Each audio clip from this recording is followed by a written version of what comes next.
you have already seen the work of the river and the sea waves.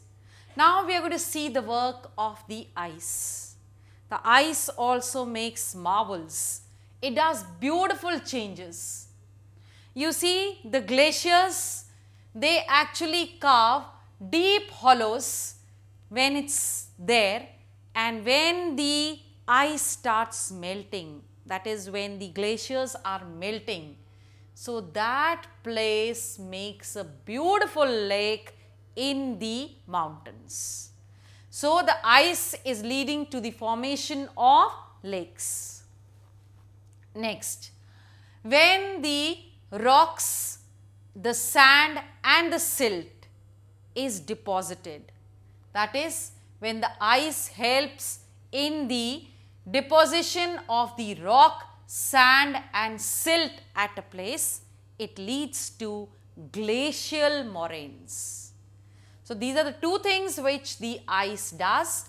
It leads to the formation of lakes and to the formation of glacial moraines. Last but not the least is the wind, the work of the wind. What does the wind do? You feel the wind is just blowing. When it's blowing, it's lovely weather. When it's not blowing, it's suffocating, not very nice weather. But look at the various works which the wind is doing. See, when the wind erodes the lower section of the rock more than the upper section, what is it doing? It's eroding the lower section of the rock more than the upper section. So that means the upper section is going to be little fatter, little more than the lower section. So it will take the shape of a mushroom. That is why? Because it is what? It is little thinner towards the lower side. Therefore, that rock is called as the mushroom rock.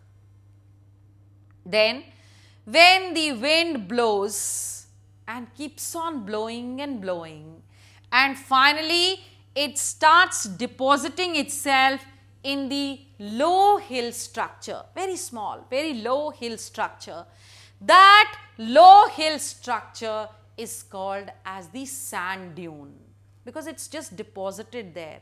But it can blow, it can move, it can just run away from there any moment that it wants to.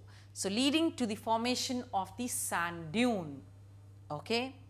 Now this sand has very fine grains. So what happens is the wind carries the sand to far off places, to long distances, not in the desert itself. When it moves outside the desert, then that place is called as loess. You will see hundreds of loess in China because it has Gobi desert.